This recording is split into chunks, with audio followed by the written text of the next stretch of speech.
Abbott has stated that they will begin delivering 50,000 tests each day starting this week. And as you know, even before this development, we've been doing more tests than any other country anywhere in the world. It's one of the reasons that we have more cases than other countries, because we've been testing. It's also one of the reasons that we're just about the lowest in terms of mortality rate, because we've been doing more testing, so we have bigger numbers to look at. I want to also thank General Semonite of the Army Corps of Engineers and General Pavlovicek, who's here with us, who's going to say a few words in a little while. What the Army Corps of Engineers did, along with FEMA in New York, was incredible. They built 2,900 beds worth of hospital, an incredible hospital in the Javits Center, which I know well.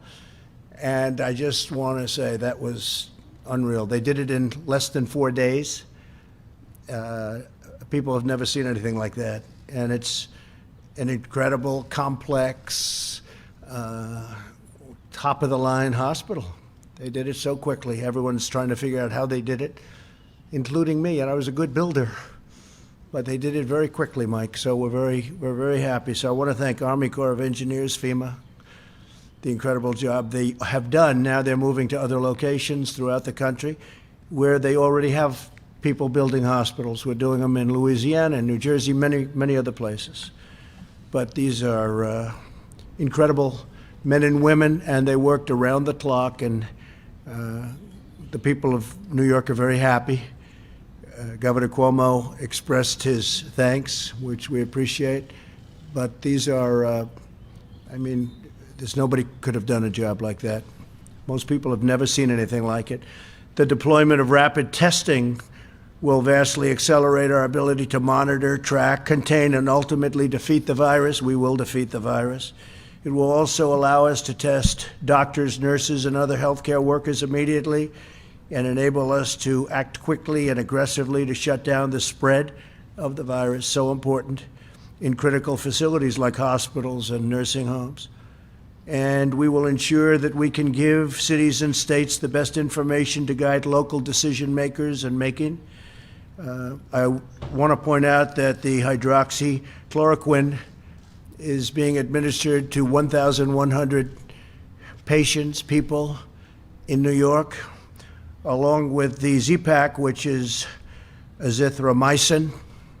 And it's very early yet. It started 2 days ago.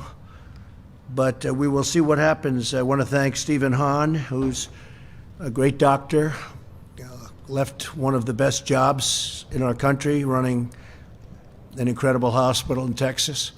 And he's the head of the FDA, and Stephen got approval for that so fast. Let's see how it works. It may not, but we may have some incredible results. We're going to know soon. So it's being tested on 1,100 people in New York.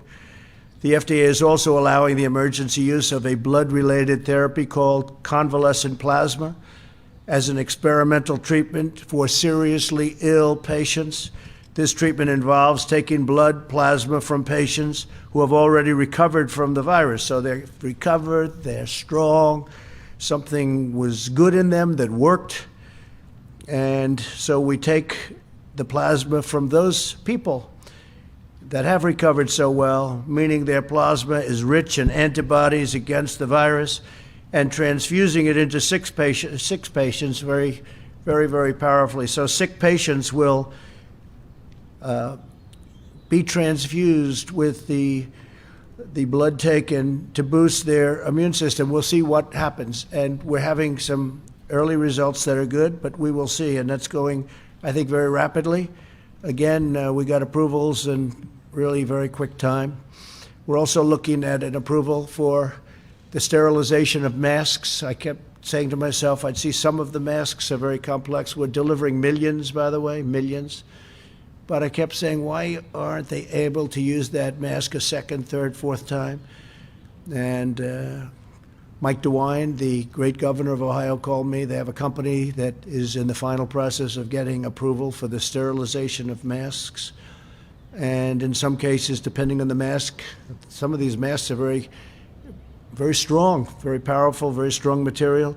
they're able to sterilize the mask up to 20 times. So that's, I guess, like getting 20 masks. And so we worked on that. As soon as I heard from Mike today, I got involved, and the FDA is now involved, and we're trying to get a fast approval for the sterilization of masks. That would be a tremendous difference. It would be really helpful. While much of the research has to be done, we have a lot of research left to do. Obviously, this treatment on plasma has shown promising results in other countries. We're in communication with other countries, and very strong communications, and they're very reliant on us in just about all cases. We have the greatest people in the world. They're very, very anxious to find out how we're doing on our different things, whether it's a cure or whether it's really anything having to do with getting people better. We have some interesting things will be announced, I think, over the next few weeks, but we'll see what happens. They're being tested right now. The vaccines are moving along very rapidly. The vaccines are an answer, but I'd like to see if we could do something therapeutically so that we could take care of the people that are already sick. And we're working on that at a level that people would be amazed. These are incredible people. They don't stop. This method also has been used for more than a century, and that's the blood-related therapy, more than a century to fight off infectious diseases. So it's not unusual. Our level of complexity has changed, but it's a concept that's been used for a long time, including during the Spanish flu epidemic. And that was really a pandemic of proportions like, frankly, nobody's seen until what we're facing now. That was in 1918. You know what the result of that was? Probably from 75 to 100 million people were killed. And also other viruses like the one in this outbreak. This is a very tough one. This is a tough one because it spread so quickly, like nothing we've seen. It spreads so easily, so quickly. We're unleashing every tool in our nation's vast arsenal, economic, if you look, medical and scientific, military, homeland security is working very, very hard with all of them in order to vanquish the virus. As you know, every level of government, state, local, and federal, is working nonstop to obtain more personal protective equipment for frontline workers. We're delivering vast orders of this material. I'm going to ask a couple of the people here to join me that both make it and deliver it. Joining us today are the leaders of America's largest distributors of pharmaceuticals and medical equipment, including McKesson, Cardinal Health, Henry Schein, Owens & Minor, Medline, FedEx, and UPS. We just concluded a very productive meeting about ways to keep our supply chains and delivery systems moving at top speed.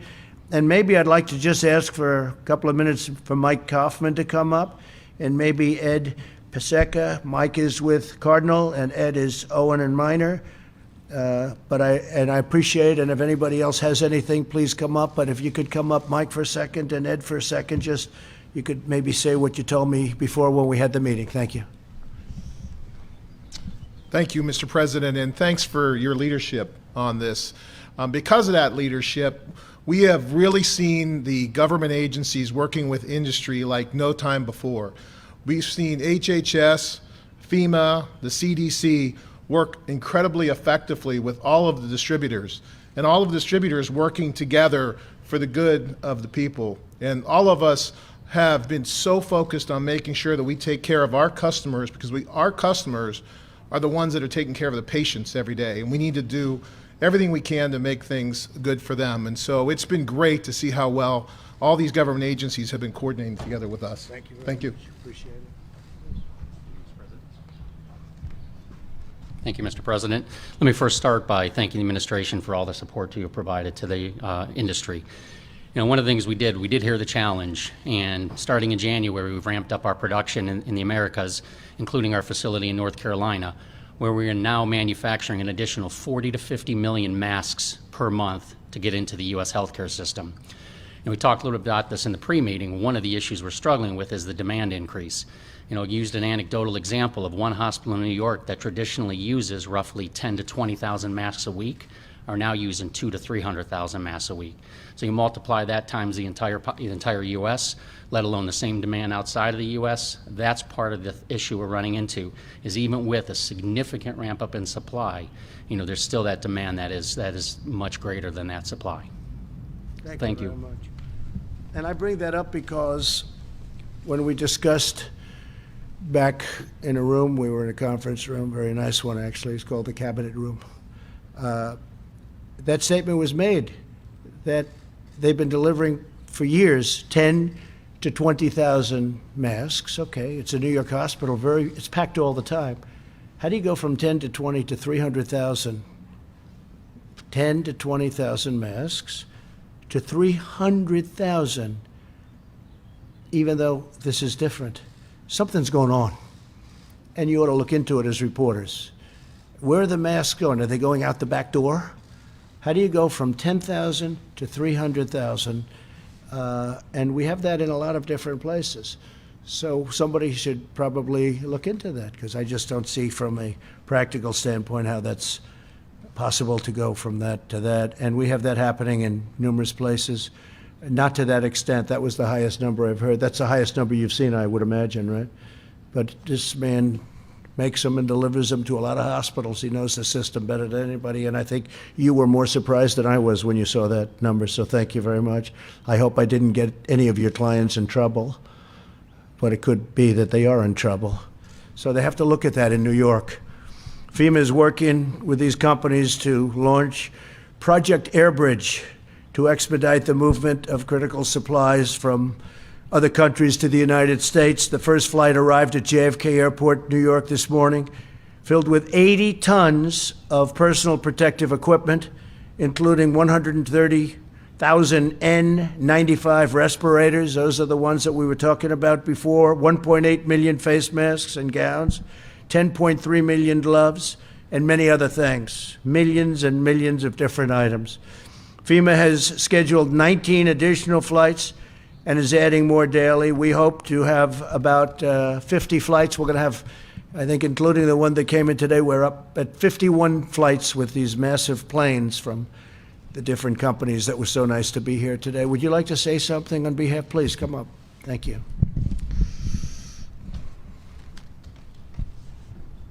Thank you, Mr. President, for the incredible leadership. I will share with you that UPS is really proud to be part of this effort. Vice President Pence and I had the opportunity to speak before, and the way we're going to win this war is with great logistics, and UPS is going to be part of that effort. We have a big brown army, 495,000 UPSers across the country that are ready to deliver. We're bringing in the supplies from anywhere around the world as fast as we can so that they can serve the communities that need them most. We're proud to be partnering with the states as well, because we know that in partnership with those states, we can deliver what is needed everywhere. So thank you, Mr. President. Thank you very much. Great Thank job you. you're doing. Please. Thank you very much.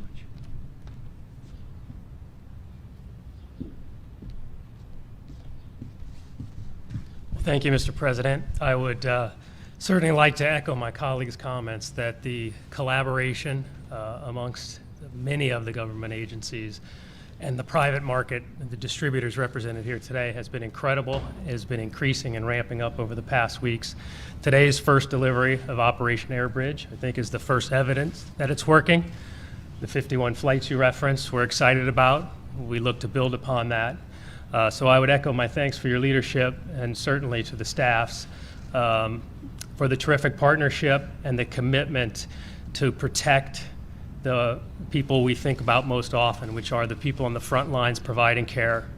And maybe just a quick word of thanks on behalf of all the CEOs here to our teams that continue to show up in warehouses across the country, in pharmacies across the country, and do their jobs to keep the supply chain going. The supply chain is working, it's resilient. Supply is a challenge, we're tackling that. Thank you very much. Great job.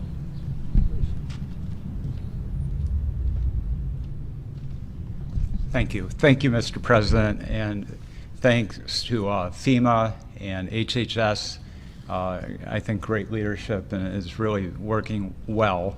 The demand has skyrocketed, and we're doing a lot of things to bring in more masks, more other protective apparel.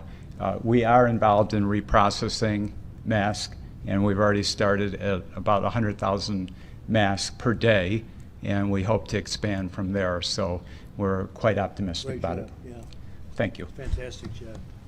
Anybody else, if you want? Yes, please. You're doing such a great job, we have to let thanks. everybody if they want. Thank you. Thank you, Mr. President. We appreciate the opportunity to work with your administration on a lot of collaborative fronts. Number one, we've all talked about PE products. That's critical, and it's not just to the hospitals. That's a must, but it's really to all healthcare providers out there working on the front line. So our commitment is there to get it to the hotspots and get it to the care providers that are taking care of those patients. It's absolutely key. Second, we talked in there about buying in America and getting resources back here and manufacturing in America. That is critical, a lesson to be learned from where we are. And lastly, we're proud that we introduced a test. We need to get some more tests out there in a rapid form. We're excited about that. We've worked with your administration very closely in the FDA, and we're very grateful for that because it's a quick, rapid antibody test that needed as well. So we're really proud to work with your administration. All going well. Thanks so much. Thank you.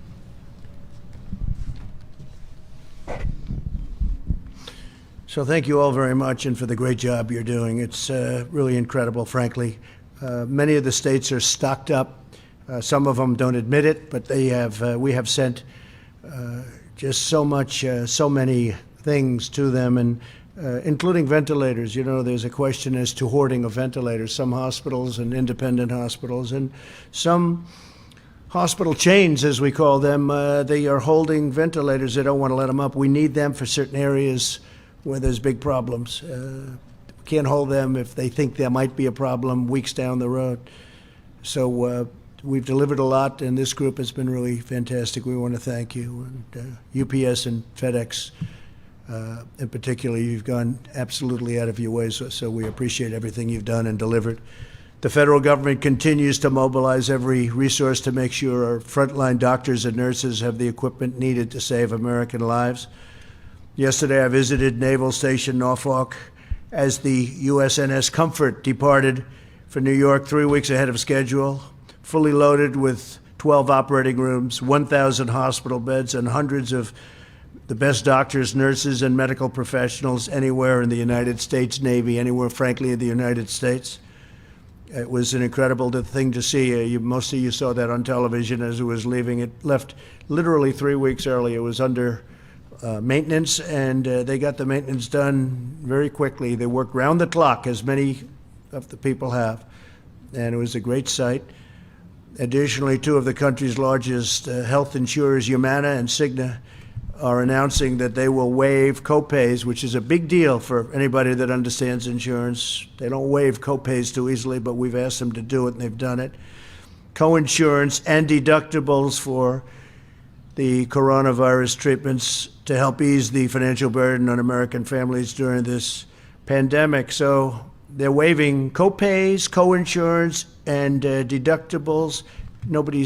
I don't think anyone's heard of that one. Have you heard of that one before? I haven't heard. I want to thank them. Great companies. Today I spoke with Wolfgang Puck. Wolfgang Puck is a great restaurateur, as you know, as is Jean-Georges and Thomas Keller and Daniel Boulud and other leaders in the restaurant business, which has been probably one of the hardest hit industries. I've directed my staff to use any and all authority available to give restaurants, bars, clubs incentives to stay open. You're going to lose all these restaurants, and they're not going to make it back. They have to get going. So what I'm doing is I'm going to tell Secretary Mnuchin and also our great Secretary of Labor, who you know very well, to immediately start looking into the restoring of the deductibility of meals and entertainment costs for corporations. That set the restaurant business back a lot when it was done originally and then done not so long ago. And we're going to go to deductibility so that companies can send people to restaurants. I think it'll have a tremendous impact and maybe keep them open. I mean, don't forget, some are closing right now, despite the fact that they could be open in the not too distant future. We expect that. But there are some that aren't going to be able to get open, and we want to make sure they do. So we're going to look at the restoration, restoring the deductibility of meals and entertainment costs for corporations so that corporations can send people to restaurants and take a deduction on it like they did in the old days. That was when restaurants were doing really well. The financial relief bill I signed on Friday provided historic relief for American workers and small businesses. It includes $350 billion in job restoration and retention.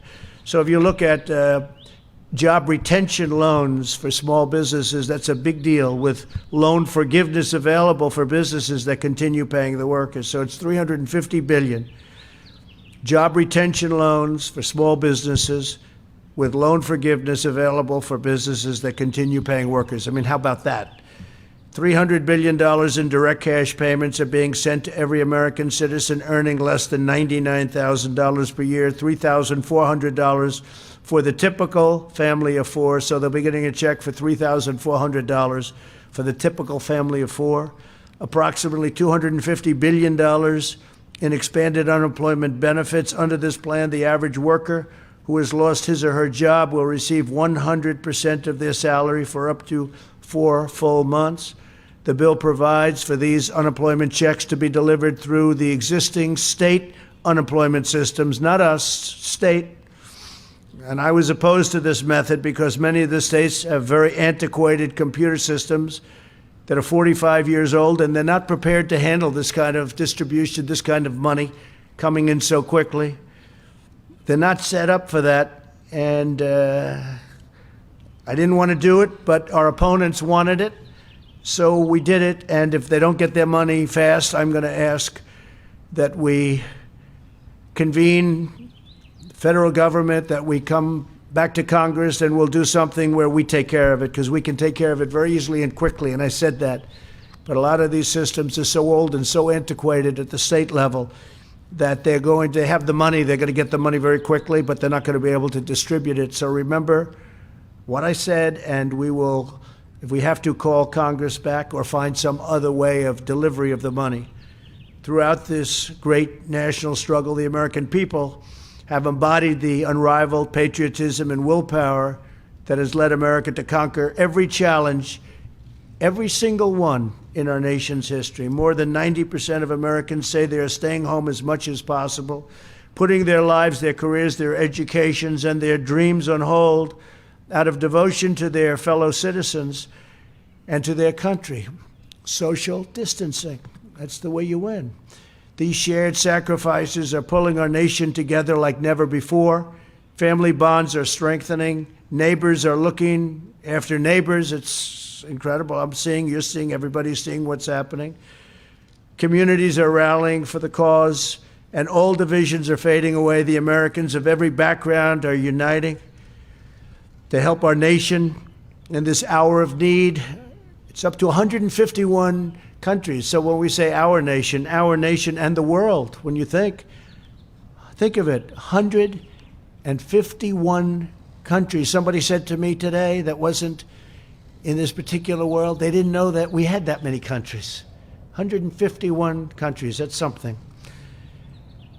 And some are struggling at a level that nobody would have believed possible. If you look at Italy, if you look at France is having big problems. Spain is having incredible problems. Something we did very well is when we stopped the inflow from China at a very early level. That was a good thing to do, great thing to do. We would have had thousands and thousands of more deaths. And we also stopped the inflow from Europe at a very early level. But those things were very important, especially the initial one, because we had never done anything like it, where we closed our borders to a country like that.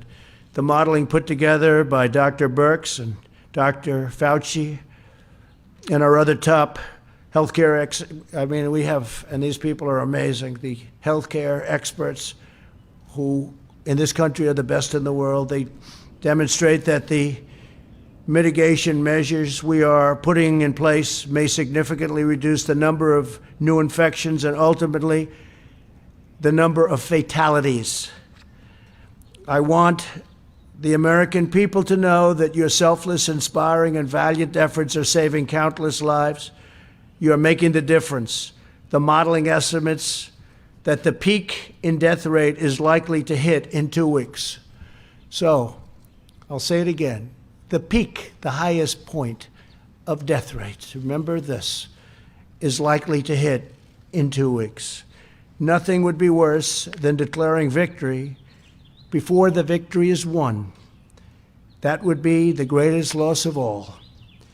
Therefore, the next 2 weeks and during this period, it's very important that everyone strongly follow the guidelines, have to follow the guidelines that our great Vice President holds up a lot. He's holding that up a lot. He believes in it so strongly. The better you do, the faster this whole nightmare will end. Therefore, we will be extending our guidelines to April 30th to slow the spread. On Tuesday, we will be finalizing these plans and providing a summary of our findings, supporting data, and strategy to the American people. So we'll be having lots of meetings in between, but we'll be having a very important statement made on Tuesday, probably Tuesday evening, on all of the findings, all of the data, and the reasons we're doing things the way we're doing them. We can expect that by June 1st, we will be well on our way to recovery. We think by June 1st, a lot of great things will be happening. I want every citizen in our country to take heart and confidence in the fact that we have the best medical minds in the world tackling this disease. We have the best science, the best researchers, and the best talent anywhere working night and day to protect your family and loved ones and to overcome this pandemic. With the grace of God, we are rising to the occasion. We are proving that no darkness can overshadow the eternal light of American courage. We will win, and when we do, we will rebound with astonishing force and speed. We will be stronger than ever, and we will have learned so much where something like this can never hurt us to the extent it has, and the world. Again, in our present crisis, the strength of our people is our single most important asset, and together we will defeat this invisible curse, this invisible enemy, and rise to incredible new heights. So I just want to thank you all for being here, and we'll take some questions if you'd like. Yeah, please, Kelly. Dr. Fauci said there could be in excess of 1 million cases in the United States and deaths could exceed 100,000. Do you accept that assessment, and has that formed your thinking about extending these guidelines? And you also talked about New York. Were you suggesting there has been inappropriate use of masks or improper conduct with supplies? No, I want the people in New York to check, Governor Cuomo, Mayor de Blasio, that when a hospital that's getting 10,000 masks goes to 300,000 masks during the same period, and that's a rapid period, I would like them to check that, because I hear stories like that all the time. You know, we're delivering millions and millions of different products, and all we do is hear that, can you get some more? But when you hear that, and I heard that from one of the great companies of the world at doing this, it's a client. And they're going from, you heard it, 10,000, 20,000 tops to 300,000. And that's a hospital that's always full. So I think people should check that, because there's something going on. It's not, I don't think it's hoarding. I think it's maybe worse than hoarding, but check it out. Check it out. I don't know. I think that's for other people to figure out. But you don't go from numbers like that. Now, other equipment likewise, because we're delivering a lot of ventilators, and we're building, by the way, we're building and buying, and we have a lot of ventilators that we're going to be sending out very soon.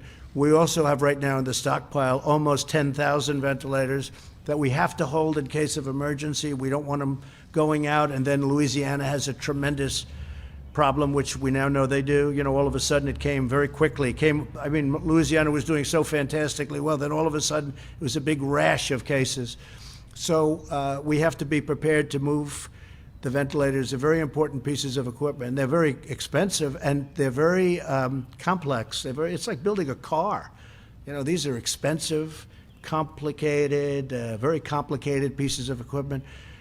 So we now have 10,000 in, and we inherited a system which was broken. Just like, I'll never forget the day when a general came and said, "Sir, my first week in office, we have no ammunition." That was in the military. We've now rebuilt our military, stronger than it's ever been, and we have so much ammunition. You wouldn't believe it, how much ammunition we have. But the same thing here. We had a stockpile that was deficient. We had testing that was no good. We had a testing situation that just wasn't right. It was okay for very small cases, but it was obsolete and it was broken, and it was only good for a very small situation. But what I'd like to do is I'd like to ask Dr. Fauci to come forward and discuss the number, because I think the number is going to be a very different number than the numbers that you talked about. Please, Doctor, you might talk about that. Yeah, thank you, Mr. President. Yeah, the number I gave out is, based on modeling. And I think it's entirely conceivable that if we do not mitigate to the extent that we're trying to do, that you could reach that number. Yeah. It's possible. I mean, you could make a big soundbite about it, but the fact is it's possible. What we're trying to do is not let that happen. So instead of concentrating on the upper and the lower, we're saying that we're trying to push it all the way down. But the second part of your question was, yes, we feel that the mitigation that we're doing right now is having an effect. It's very difficult to quantitate it because you have two dynamic things going on at the same time. You have the virus going up and you have the mitigation trying to push it down. But the decision to but to extend this mitigation process until the end of April, I think was a wise and prudent decision. Dr. Birx and I spent a considerable amount of time going over all the data, why we felt this was a best choice of us, and the president accepted it. So in direct answer to your question, the idea that we may have these many cases played a role in our decision in trying to make sure that we don't do something prematurely and pull back when we should be pushing. Deborah, please, could you explain the 2.2 million if we did nothing? Because a lot of people would like to know that. So thank you. I mean, you all know you've all seen the models. You've seen the models from Imperial. You've seen the models from Columbia. We've reviewed 12 different models. And then we went back to the drawing board over the last week or two and worked from the ground up, utilizing actual reporting of cases. It's the way we built the HIV model, the TB model, the malaria model.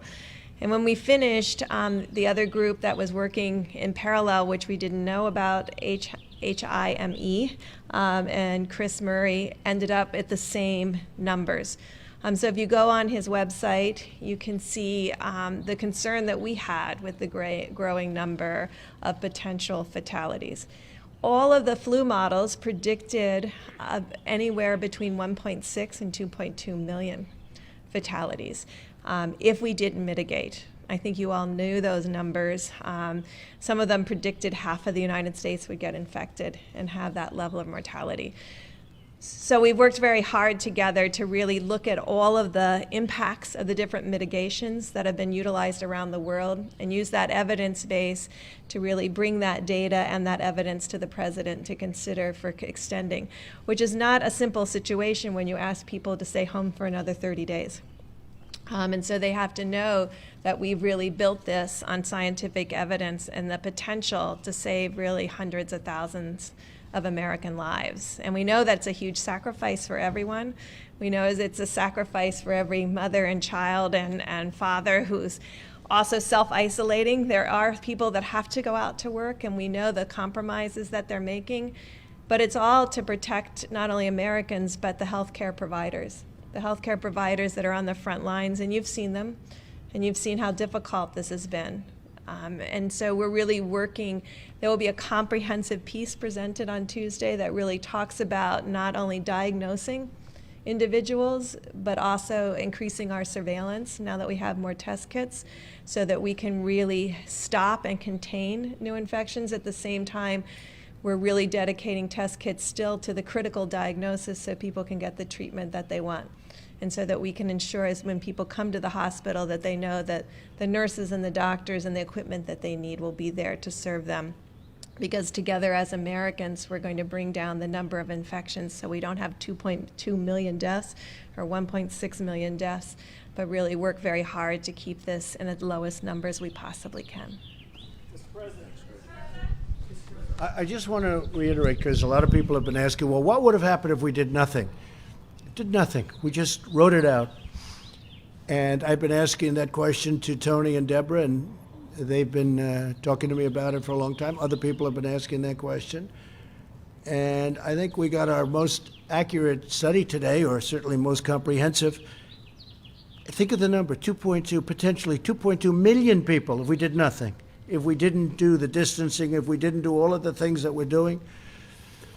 And when you hear those numbers, you start to realize that with the kind of work we went through last week with the $2.2 trillion, it no longer sounds like a lot, right?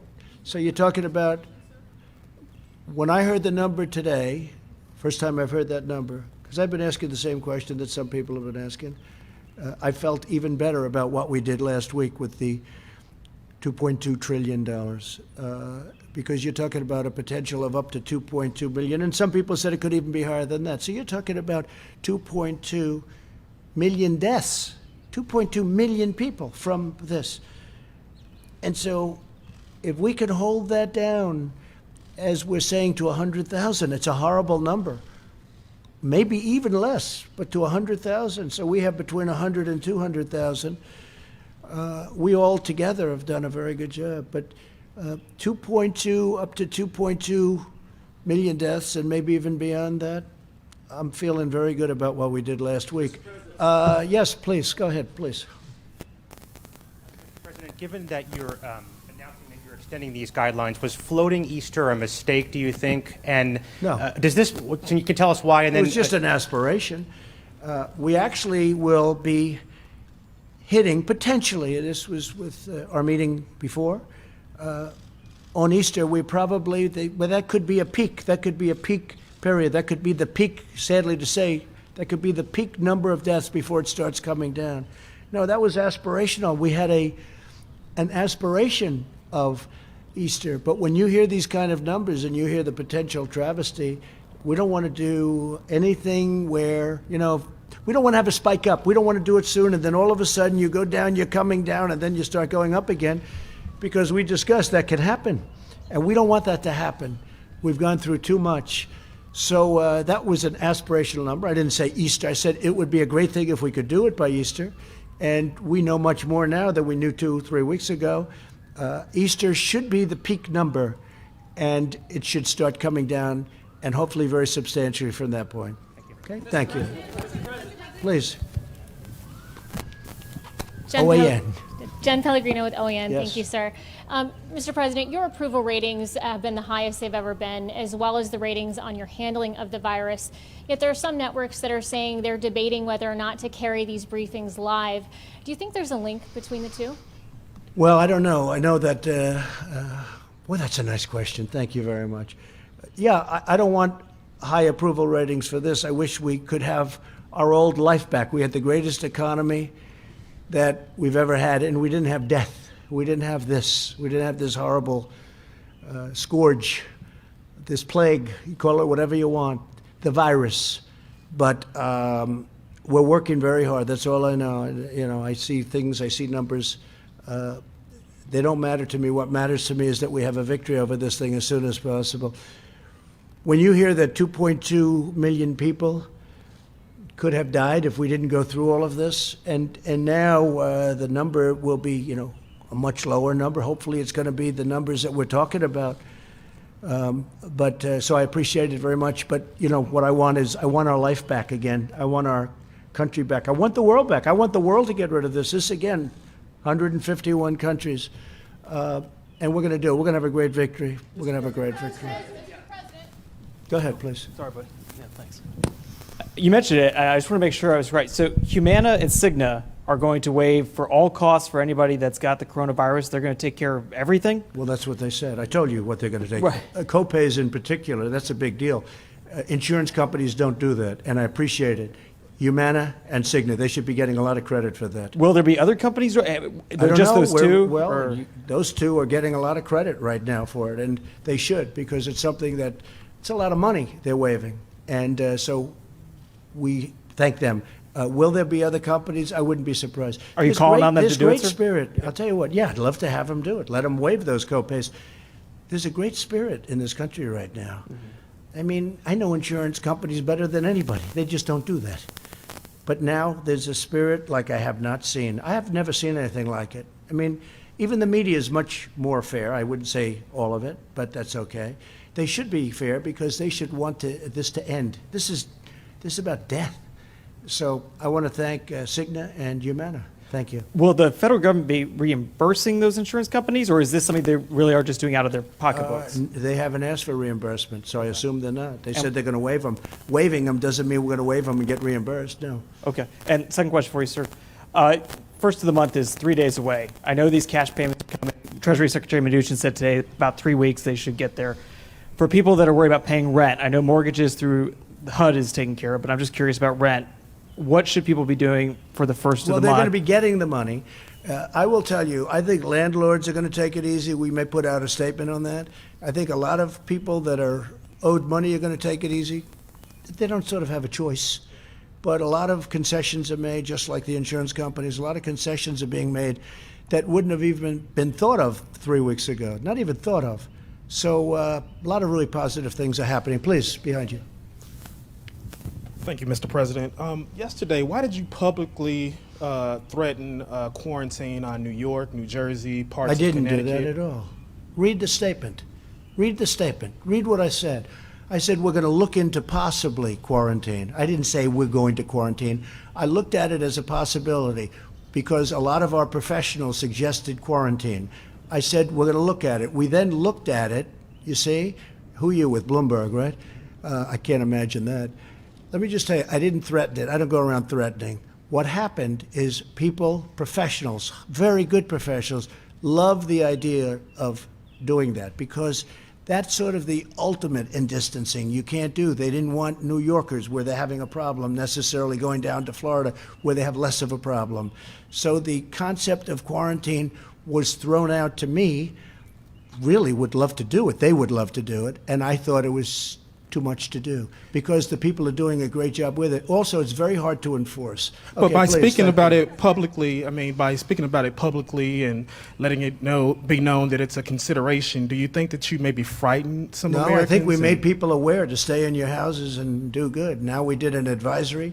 It's a strong advisory. The governors are running the advisory, the 3 governors, New York, New Jersey, Connecticut. And I think we did a great thing. But all I did yesterday, as you know, you can see it, you can read it, you can read and you can see very simply that I said that we are looking into it. And then before the end of the evening, substantially, we decided to go with the advisory, which frankly I liked better from the beginning. Go ahead. Thank you, Mr. President. I have 2 questions. The first is, you've said repeatedly that you think that some of the equipment that governors are requesting, they don't actually need. You said New York might need, I might didn't not say need that. I didn't 30,000. say that. You said it on I didn't Sean say- come Hannity's on, Fox News. come You on. said You know, that why you don't, might. why don't you some- people act? Let me ask you. You said why some don't you state- act? Why don't you act in a little more positive? It's always trying to My get question you. to you Get you. And you know what? That's why nobody trusts the media anymore. My That's question why to you is, how is that gonna Excuse impact? me, you didn't hear me. That's why you used to work for the Times and now you work for somebody else. Look, let me tell you something. Be nice. Don't Mr. be President, my threatening. question Don't be is- threatening.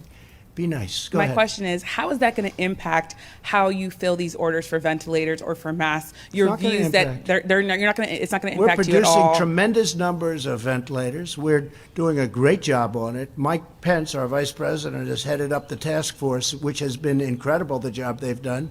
We have everybody in the White House working on it. We have everybody in the country is working on this in one way or the other.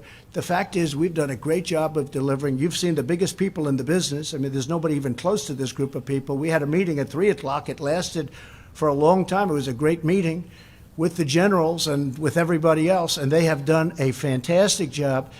I'm just saying this. If they're holding, let me give you one example. We sent thousands of generators to New York. They were put into a warehouse, a New York warehouse that happened to be located, interestingly, in Edison, New Jersey. They were given to New York, And we then went to other places, also giving thousands of ventilators.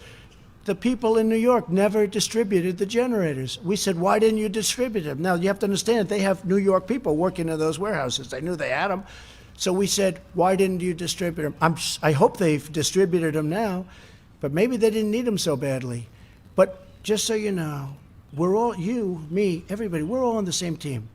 You know, when journalists get up, and you're a journalist, a fine journalist, when journalists get From up Sean Hannity. and ask questions that are so threatening. I was quoting we're you all on the directly same from your team. interview with Sean Hannity.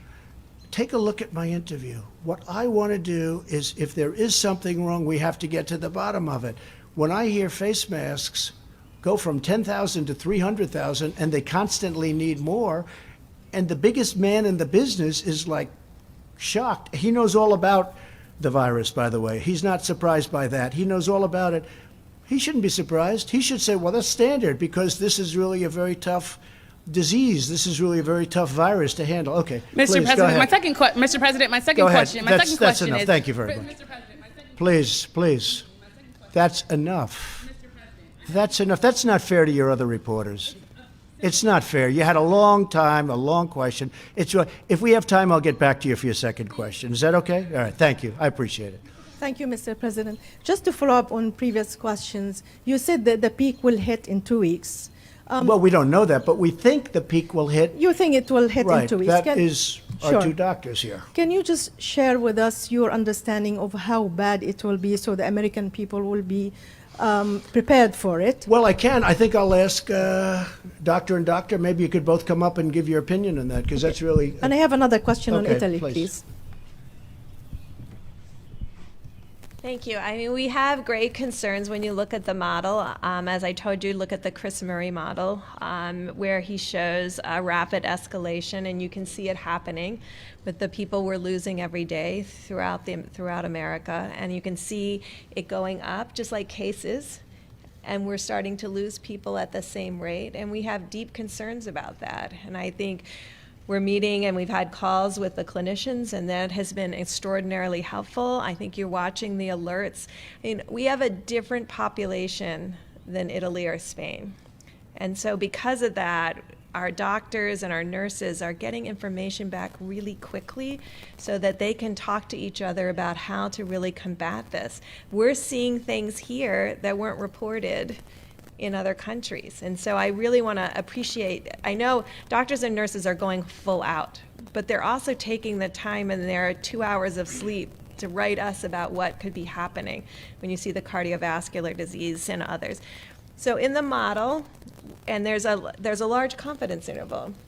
And so it's anywhere in the model between 80,000 and 160,000, maybe even potentially 200,000 people succumbing to this. That's with mitigation. In that model, they make full assumption that we continue doing exactly what we're doing, but even better, in every metro area with a level of intensity, because we're hoping that the models are not completely right, that we can do better than what the predictions are. But we're tracking it very closely, and I think there's people around the United States really helping us. Scientists across the country have really given freely of their time to really help us not only model this, but really assure that the American public knows how important it is that they stay doing this. You know, you could see from the recent data, and I'll have Dr. Fauci talk about young people that are being impacted here. We didn't see that the same way in Europe, but our population is about 8 or 9 years younger. And so we have to be attentive to all aspects of this, to children, to young people, to adults. We know still the people with pre-existing conditions and the elderly are at particularly high risk, but we don't want to lose any American. And so that's why I think the president came to the conclusion that at a minimum we have to continue what we've been doing, but even better, to every metro area out there, we have to do better. We have to ensure that we're protecting each other. Tony, you want to? So, at the risk of offending my modeling colleagues, models are good, but models often generate the kind of anxious question that you asked, is how bad could this possibly get? And as I've said many, many times, a model is as good as the assumptions that you put into the model. And very often, Many of these assumptions are based on a complexity of issues that aren't necessarily the same, as Dr. Burke said, from one country to the other. So when you give a model, you have the worst extreme, you have the best extreme. Often the worst extreme means that you don't do anything. You just, as we say, let it rip and let it go. If you go to the lower end, that means you've actually mitigated really to the utmost. So what I like to do as a scientist, a physician, a public health official, is to not ignore models, but say, look at the data as it's evolving and do everything you possibly can to mitigate that instead of getting overly anxious about the extremes of the model. Again, not to push them aside completely, but the reason the president made the announcement today about going to the end of April is because we want to make sure that we don't prematurely think we're doing so great. We may be, but we want to push it to the extreme. So take that with you, and maybe you'll be less anxious. Okay. President, on behalf of the foreign pool, sir, you mentioned Italy. Just to finish with, Sure. so what both were saying and what Dr. Fauci just brought up, we don't want to do well and then end a little bit early and have it start going up again, because that would be a disaster. Go ahead, please. You mentioned Italy. Italy is a close ally of the United Yes. States. They are facing catastrophic time. Yes. They have been receiving help from countries like Russia, China, even Cuba. Cuban doctors have been sent to Italy. Is the United States stepping in to Yes, help we a are. close In fact, ally like I Italy? met last night with our people. We're sending them a lot of different things that we're not needing because we're obviously in need of a lot also. And we're also helping them monetarily. We are helping Italy a lot. We're working very closely with Italy, and we're working closely with Spain too, which is really hit hard. And we're working with everybody. I spoke with Angela Merkel the other day. Germany's hit hard. Their mortality rate is different, I think, because they do more testing. But their mortality rate is much different. Italy's mortality rate is very high. So is Spain. But we're working very closely with them. Yes, we had a big meeting on it last night. Admiral Giroux, would you please come up and just talk a little bit about the tremendous success that's been made on testing from where we started? Thank you. Thank you, Mr. President. So as of close of business yesterday, we have been able to perform in the United States over 894,000 tests, so highly significantly increased every single day. Those tests are performed at a number of places, in hospitals, in your neighborhood, in the public health laboratories, the state public health laboratories and in our territories, as well as the large reference laboratories that are members of the American Clinical Laboratory Association. They have done over 650,000 tests, including over 840,000 just yesterday. I met with all their CEOs yesterday. They're fully committed to increasing testing to meet the requests and the demands of the President and Vice President. Couple words on the point of care test. Point of care means you stop, you get the result right there that the President and the Vice President have talked about by Abbott, approved in record time by Dr. Steve Hahn and the FDA. This is a point of care test, meaning that from the time to swab to the time you get a positive result, 5 minutes like the President said, and at most 15 minutes for a negative result. So just think of it as a 15-minute test. This is not an esoteric test. There are 18,000 of these little toaster-sized machines all over the country in doctors' offices and hospitals right now, and Abbott will be providing 50,000 or more tests per day starting on April 2nd, with the first shipments out already. This complements other point-of-care testing like the Cepheid test that we announced about a week ago. We also have moderate platforms, so it's not just about the number, it's the type. We have point-of-care. We have moderate platforms that are in hospitals and in larger clinics and academic medical centers. And then we have the very large test. You've heard Ambassador Birx talk about the Roche tests and the Roche platforms that are in some of these big reference laboratories. So it's not just about the number, but it's about painting this very complex ecosystem so that everybody who needs a test can get a test. On priorities, remember, we are still prioritizing those in most need, those who are in hospitals or in ICUs, because that test makes a difference to how they're being treated. Symptomatic first responders, healthcare workers, and as Administrator Verma will always say, those in long-term care facilities who are at high risk. One last point. I've learned more about nasal swabs than I ever thought I would want to learn in my entire life. But it was a very big thing that the FDA approved last week, and it will now be implemented this week. Instead of having a provider stick this all the way in the back of your nose, that's uncomfortable, but it also requires PPE changes every time it's done. The FDA approved, with lots of data supporting it, self-swab of your nose. So literally put a swab, certain kind of swab, foam swab in your nose, put it in a plastic bag, give it in and drop it. This not only increases the speed, but it eliminates all those changes of PPE. So we will be implementing that this week, which will increase speed, but also save our precious resources as we build them up in the stockpile and out to hospitals. Thank you, sir. Thank you, Admiral, very much. Yeah, please, go ahead. Mr. President, you mentioned that the peak could come in 2 weeks.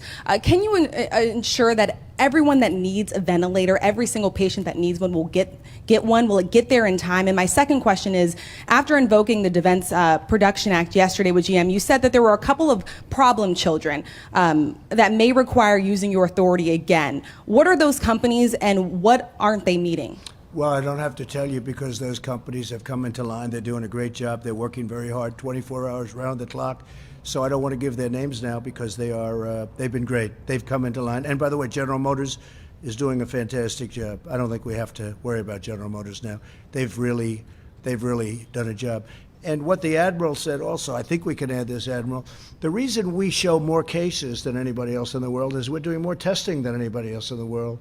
So we have more cases because we're doing far more testing than anybody in the world. And remember, we started with a system that was broken. For many years it was broken. And I'm not blaming the last administration. I'm saying other administrations. And our pipeline had very little in it. Just like we had no ammunition, we had very little medical. We had very little in our pipeline. Now we have ammunition, more than hopefully we'll ever need. And we also have a pipeline that's packed. And now we have those 10,000 ventilators that we can use, because you need some quickly. I mean, this goes quickly from place to place. I'd love to give them all out right now, but we need them quickly. I don't want to give them out and then we have to take them back and move them someplace else. So we're very much prepared. Please. Mr. President, states like Florida have reportedly had 100% of their requests for supplies from the National Strategic Stockpile filled, but other states like Massachusetts have not. So how is that assessment being made, and why has Florida gotten its request Well, I fulfilled? think you're going to find that almost all states, look, I was on the call yesterday with the governors, and they were happy with the job we're doing. And I'll tell you what, if you had a different administration, they would not have been happy. These are people that speak their mind. They were happy. It was falsely reported by a couple of people that, oh, gee, they weren't. They were happy. They were thrilled. Florida has been taken care of, and Michigan has been taken care of. Very important state. To me, it's very important because I'm so proud of what we've done bringing car companies.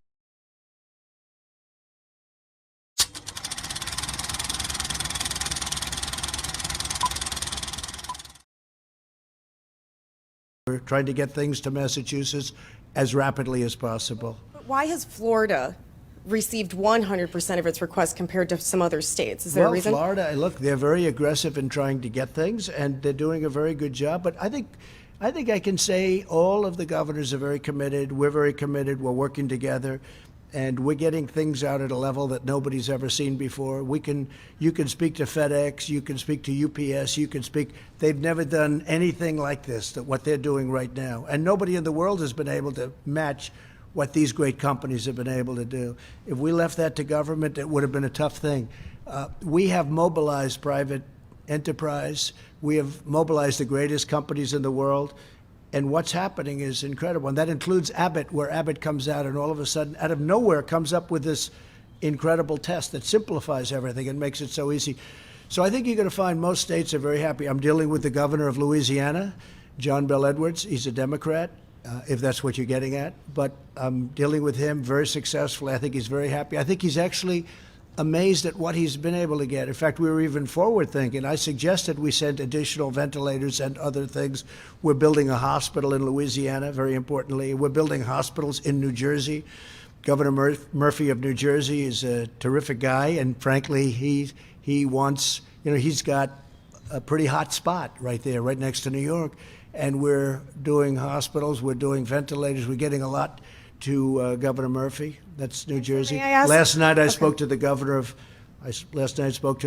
of Connecticut. We had a great talk with him. We are really doing a job. Look, Gavin Newsom, the governor of California, he's been terrific. We sent him a boat way ahead of schedule, the ship way ahead of schedule, hospital ship, the Mercy, with 1,000 beds, operating rooms, and it's been in LA for 3 days already. So I think they're really happy. And when you think about it, in New York, we built 2,900 hospital rooms, beds. Nobody's ever seen it before. The governor's never seen anything like that before. This was done by federal government, not by state government. This was done by the federal government. They're opening it tomorrow. I wanted to be there so badly, but Secret Service and all of the people involved won't let me. They won't let me. I would love to be there, but they won't let me for obvious reasons. But I would have loved to have been at the opening tomorrow of the hospital in New York, Javits Center. But we're very proud of the job we've done. We've mobilized and getting better and better every day. And the task force headed by your vice president, the job they've done, and they don't even sleep. Okay, any other questions? Sir, may I just follow up on your letter to the governors that you sent, since we were on the topic of governors? You sent a letter to governors at the end of the week saying that you guys are going to be developing criteria to be able to classify counties based on whether they were hotspots or whatnot. And I wanted to know if you have enough tests currently to be able to accurately rank those counties. Yeah, we're ranking counties and we're ranking states. And a lot of people put out false information because they don't know what they're talking about. And we took over a dead, barren system. We took over a system that was obsolete. It was good for a tiny little sample of people. And even that didn't work because when CDC first looked at their test, the biggest problem they had is the test didn't work. That wasn't from us. That's been there a long time. Now we have the best tests in the world, and nobody has. Now they're all calling, can we get the quick test? We call it the quick test, where, by the way, probably more accurate, and it takes a few minutes. I mean, it's pretty amazing what we've done. No, we're getting along great with the governors. Yeah, go ahead, please. No, go ahead, please. Okay. Thank you so much, Mr. President. I wanted to ask you more specifically about the strategy that you plan to unveil on Tuesday. What factors are you taking into consideration? What can the American people expect? And is it possible that these April 30th guidelines could be extended? Well, we hope not, but we think it's going to, we have aspirational thoughts. We would have loved to have been a little bit sooner, but we have to do it right. We could have done it. We could have done it on Easter, but there was a good chance that if it's coming down or if it's still going up, maybe it's going to be coming down by that, but we just felt it was too soon. We can't take a chance. You know, again, because of what we've done and because of the fact that we've stopped the flow from China so early, because the question is from a lot of my friends, why don't we just wing it? Why didn't we just wing it? And I kept asking, and we did models now. Finally, we got these models in. And you hear about the 2.2 million people would have died. I don't mean we would have had 2.2 million cases. These are 2.2 million people would have died. 2.2 million people. Look, we're going to have a meeting or speech or press conference or something on Tuesday. I thought what I was going to announce the end of April on Tuesday, but I said, let's do it now, because somewhere along the line it's going to leak. We might as well just do it now and get rid of all the leaks. This way it didn't, nice and clean. But we have to really do a great job for another couple of weeks, and I think we're going to be in great shape. And we're going to be in a position, even with what we're trying to do with restaurants, with deductibility, we have to get these restaurants back in. We have to get our businesses open. We have to get the planes flying. We have to get everything going. We have to get even the cruise ships. I mean, we have to get those cruise ships moving along. We had the greatest economy in the history of the world 3 weeks ago. And now we've said, please don't work anymore. We're actually paying people not to work. Nobody's ever heard that. That's not for us. People want to work. But at the same time, and I'm so glad that Dr. Fauci and Dr. Birx gave us a number. And the number on the outside, and maybe it's not even on the outside, we don't know, is 2.2 million people would have died if we didn't do what we're doing. And now we're looking at numbers that are going to be much, much, much lower than that. and it makes everything we're doing feel much better to me. Please go ahead. Thank you, sir. I do have a question for you, but I'd like to let my colleague Gimish finish her That'll be second question, fine. if that's Finish all right. it. Go ahead. That'd Thanks, be fine. Jeremy. I was going to call on you next. You know that. Thank you, Mr. President. You've also said that at one point that you thought more people might die from the economic tragedies and the economic problems in America due to the coronavirus outbreak. What health officials are telling you that? And Dr. Fauci, could you speak to that, the idea that there might be mental health and suicide related to this? Would that outpace at some point the virus's impact on this society? Well, Thank I could you. ask Dr. Fauci to come up, but it's common sense. You're going to have massive depression, meaning mental depression. You're going to have depression in the economy also, but you're going to have mental depression for people. You're going to have large numbers of suicides. Take a look at what happens in a really horrible recession or worse. So you're going to have tremendous suicides, but you know what you're going to have more than anything else? Drug addiction. You will see drugs being used like nobody's ever used them before, and people are going to be dying all over the place from drug addiction, because you would have people that had a wonderful job at a restaurant or even owned a restaurant. I spoke to great people today that have done a great job, and one day they're at the top of their business. They're celebrity chefs. They've got the most successful restaurants, and in one day they have nothing.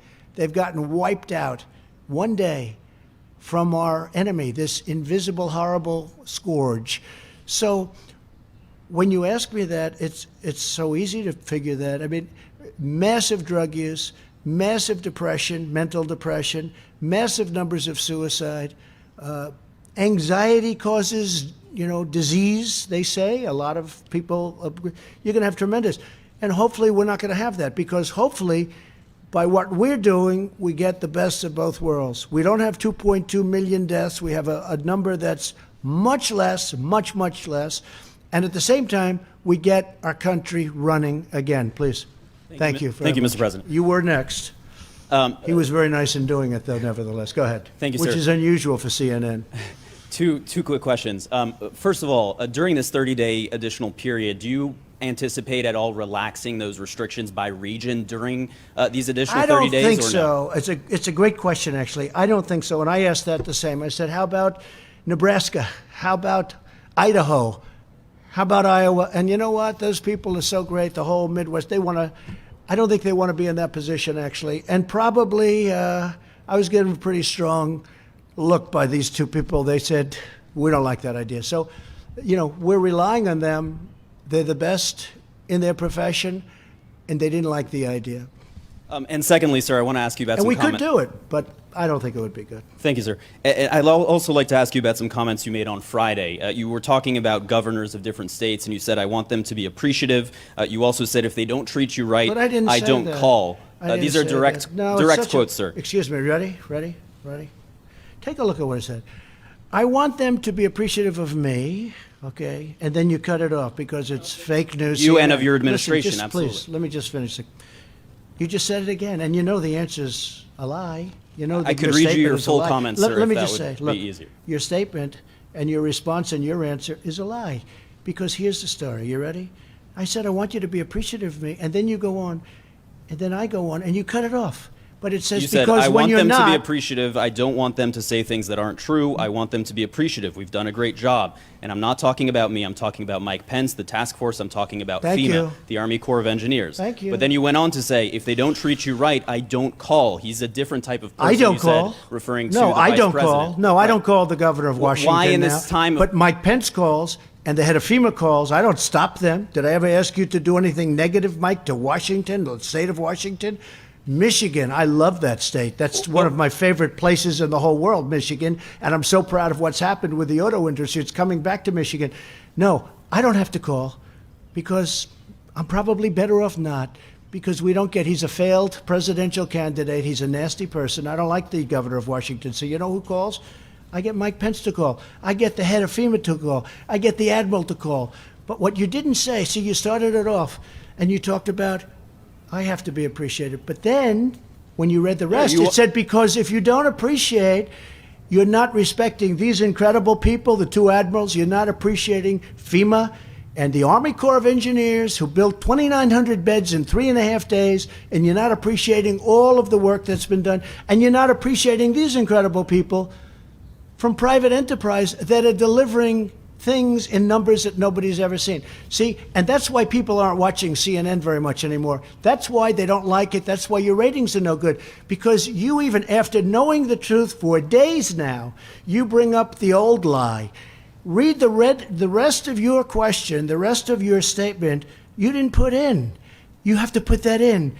And it said in there, FEMA, and it said in there, Army Corps of Engineers, because when they disrespect me, they're disrespecting our government. And you know what? I don't mind if I'm disrespected, but they can't disrespect the Army Corps of Engineers and FEMA. Okay. Why is the lack of appreciation? Please go ahead. I want them to appreciate the incredible job we're doing. We are doing a job the likes of which has never been done before. And there are a couple of people that know that. But for political reasons, let's say they're Democrats. They don't want to give this administration credit, and that's okay. But I don't have to deal with them. But our vice president does deal with them. Please, go ahead. Thank you, Mr. But that's President. why CNN is not trusted anymore. They are not trusted. They are fake news. Remember that. Go ahead. Yes, you are. Go ahead.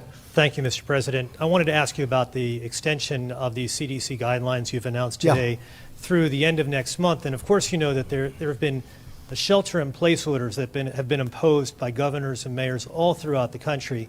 And when you take that all into account, it sounds like, and it seems like you've acknowledged that America essentially will be shut down for the next few weeks, maybe even the next 2 months. You mentioned June 1st as a date in which you'd like America No, we to... think it's going to really start to open up. We think that that's going to be the bottom of the hill. That's where we're looking at June 1st, maybe even a little bit sooner than that. So we have this hill.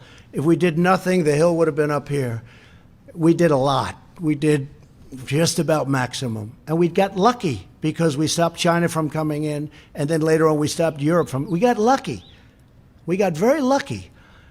The people that were coming in here, they went to Italy, they went to Spain, they went to other countries. We got lucky, and they got unlucky, to be honest with you. You look at what's going on in Italy and Spain in particular. So, no, I don't want that. June 1st, we think we can reach the bottom of that hill on June 1st, and that would be a great thing. And I have confidence in the two doctors. I think that that could be a date. It could even be sooner. Could be a little bit later. It could be sooner. But I think people would be very happy if we did a job and saved potentially millions of lives. I think people would be very happy with that date. My question, sir, Okay, actually asks... yes, please, go ahead, Mr. please. President, my question actually has to do with the $2.2 trillion relief bill that you signed into law. In your view, do you think that another relief bill, another phase bill, may be necessary? And are you prepared to support that, Mr. President? Well, I'm prepared to do whatever's necessary to, number one, save lives, and number two, bring our economy back strong just like it was before. I think our economy has a chance to be just as good and even better than it was before. And remember, a lot of the money that you read about, that's all coming back. These are loans to great companies that got stopped from doing business. They'll be back very soon. So much of the money that we're talking about, that money's coming back. And we'll take warrants, meaning we'll take pieces of the company for the taxpayers of our nation. I expect that we'll make a lot of money with that money. We're going to make a lot of money, and that's okay. I don't even want to talk about making money, because what I want to talk about is two things. Number one is saving lives, and number two is bringing our economy back, okay? But I think we're going to do very well. That whole money, a lot of it's coming back. Please. Mr. President, thank you. Earlier this afternoon, you had tweeted that there are on average 8.5 million Americans tuned into these daily press briefings. Yet there are some networks out there that are,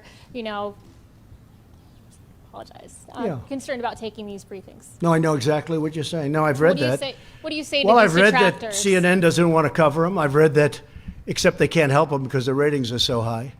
If the ratings were low, they wouldn't be here. This man wouldn't be here. In 100 years, you could bet your life that he would never be here with CNN and all their cameras if they're bad, because we help their ratings. We lift up their ratings because their ratings are very low.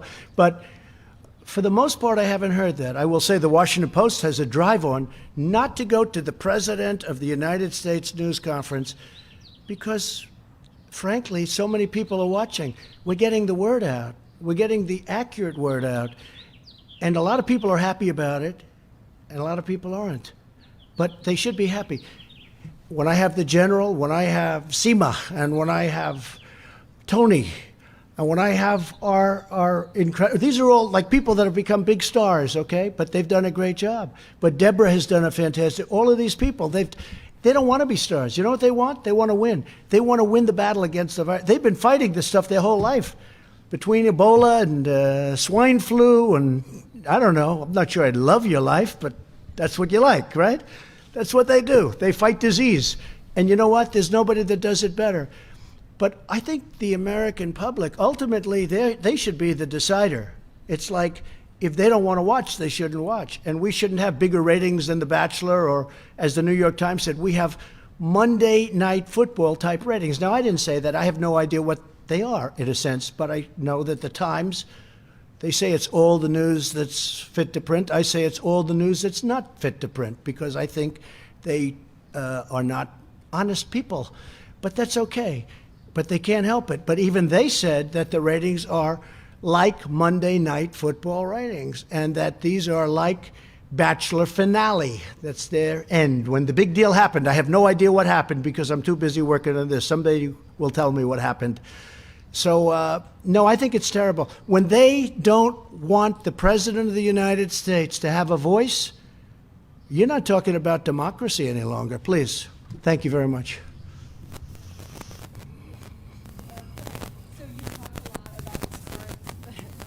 Thanks, Mr. President. You've talked a lot about concerns about leaving the economy for so long.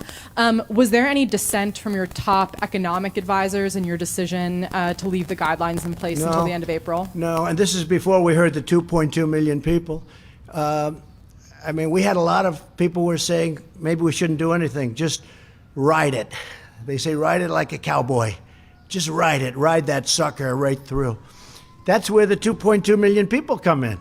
Would have died, maybe, but it would have been 1.6 to 2.2, and that's not acceptable. But there were a lot of people that said, I thought about it. I said, maybe we should ride it through. You know, you always hear about the flu. I talk about it all the time. We had a bad flu season. We're in the midst of a bad flu season. You know, we had a bad season last year, as an example, a bad flu season. And you'll have 35, 36, 37,000 people die, sometimes more, sometimes less. But this is different, and part of this is the unknown. And part of it also is the viciousness of it. I had a friend who went to a hospital the other day. He's a little older, and he's heavy. But he's a tough person. And he went to the hospital, and a day later, he's in a coma. I go, how's he doing? Sir, he's in a coma. He's unconscious. He's not doing well. The speed and the viciousness, especially if it gets the right person, it's horrible. It's really horrible. Please, go ahead. Mr. President, this may be good for some of the advisors as well. We've heard some rumors that Louisiana is really going to get hit hard next because there's a possibility with Mardi Gras. Have you guys seen any data to back that up of what happened a few weeks ago and whether or not that's contributing to the spike in Louisiana? I don't think it's a rumor. I think it's a fact. And Louisiana's been hit hard. And Louisiana is an example. It started off with like nobody for so long. When I spoke to the governor. But Deborah or Tony, either of you, if you'd like to talk.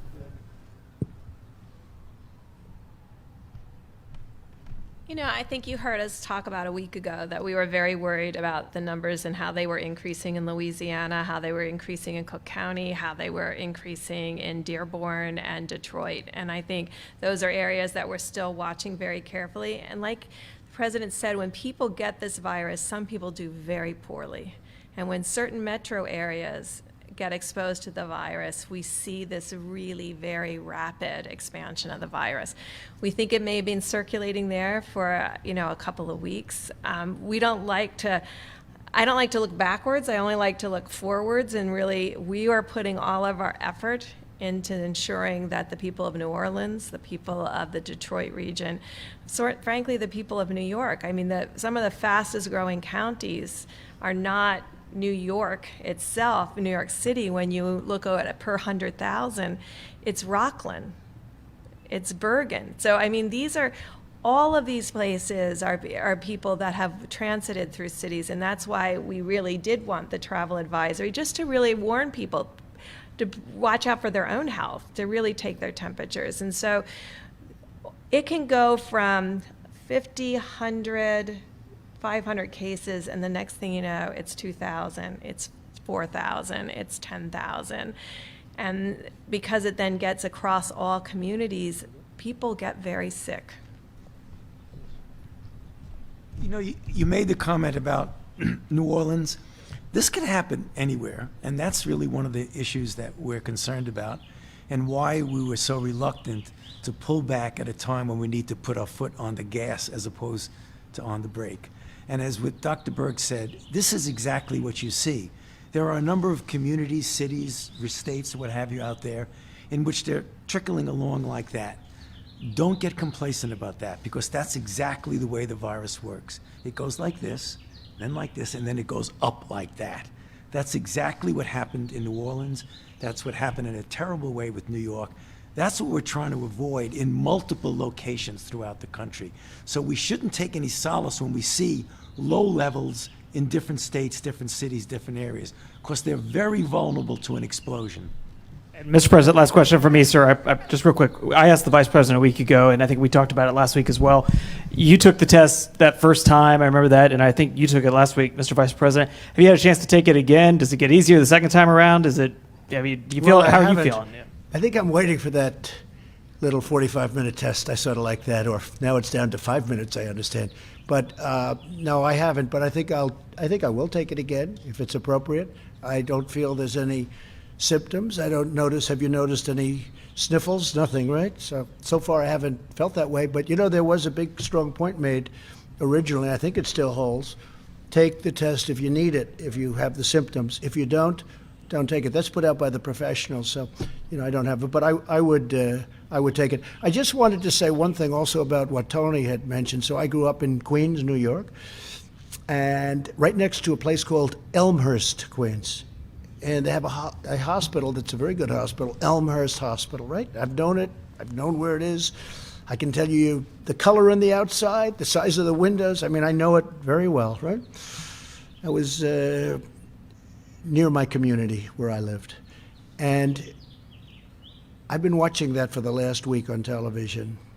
Body bags all over in hallways. I've been watching them bring in trailer trucks, freezer trucks. They're freezer trucks because they can't handle the bodies. There's so many of them. This is essentially in my community, in Queens, New York. I've seen things that I've never seen before. I mean, I've seen them, but I've seen them on television in faraway lands. I've never seen them in our country. Elmhurst Hospital, unbelievable people. I mean, when I see the trucks pull up to take out bodies, and these are trucks that are as long as the Rose Garden, and they're pulling up to take out bodies, and you look inside and you see the black body bags. You say, what's in there? It's Elmhurst Hospital. Must be supplies. It's not supplies, it's people. I've never seen anything like it. So these people are doing a fantastic job, and somebody else who's doing a fantastic job is sitting here who is the head of the task force. And I just maybe want to finish off because I'd like to ask Mike, what do you think about what we've done and where do you think we're going? And how do you feel also, and you've studied this so closely, how do you feel about the curve and the June 1st date? And that's aspirational, but I think that's really modified aspirational because I think we're going to hit it. And maybe we'll even beat it. Okay, Mike, please. Thank you, Mr. President. And let me just join you in thanking the American people for the efforts that the people of this nation have made over the past 15 days and that we know they will continue to make over the next 30. You heard the President speak today about the modeling, and on Tuesday he will share with the nation the full range of counsel of the team that he assembled now months ago at the White House Coronavirus Task Force. We'll lay out to the country what could have been, but what we're continuing to work to make a reality. But in the meantime, I think every American should have a grateful heart. First and foremost, all the incredible healthcare workers that are on the front lines at places like Elmhurst and elsewhere every single day. As Dr. Burke said, getting just a few hours of sleep and going right back into work. I mean, they are the hands and feet of American compassion. And I want to say, on behalf of your president and on behalf of a grateful nation, that we're with you.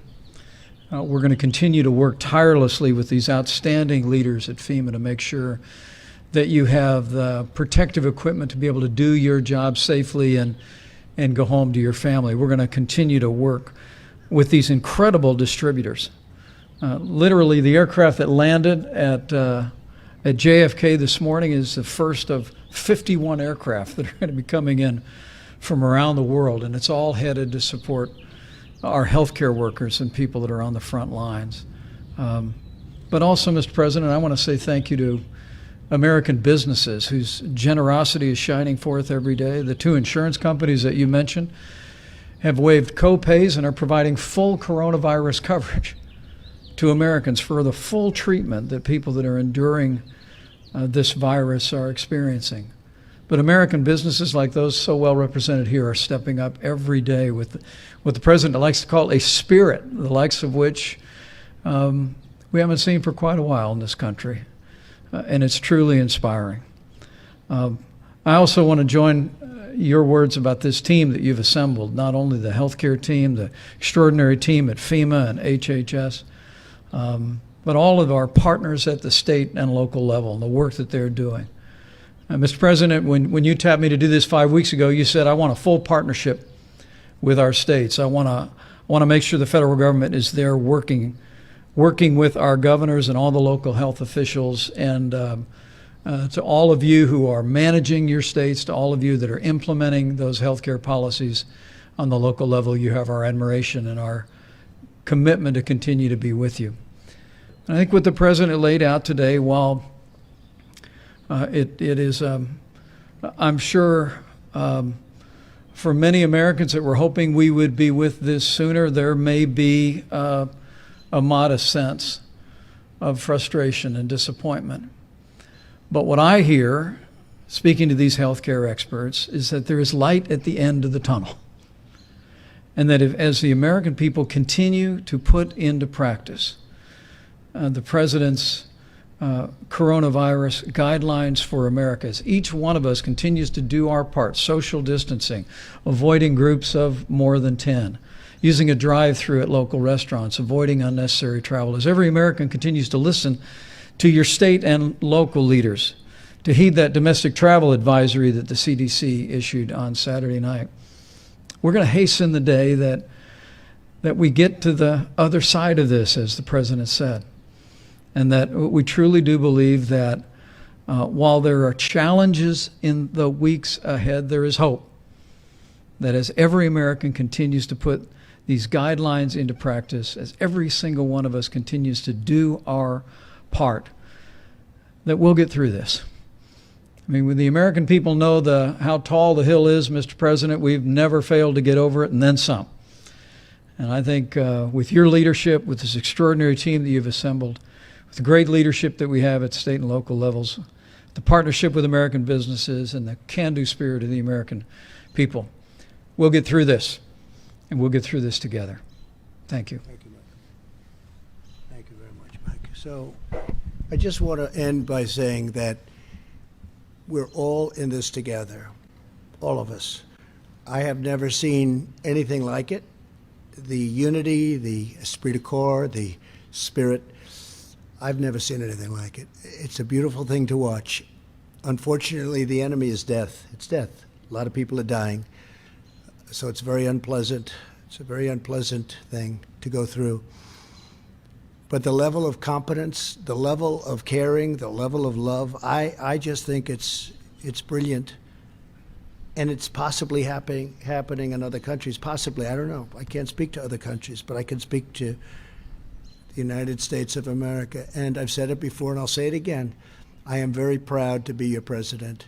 Thank you very much. Thank you, everybody. Thank you.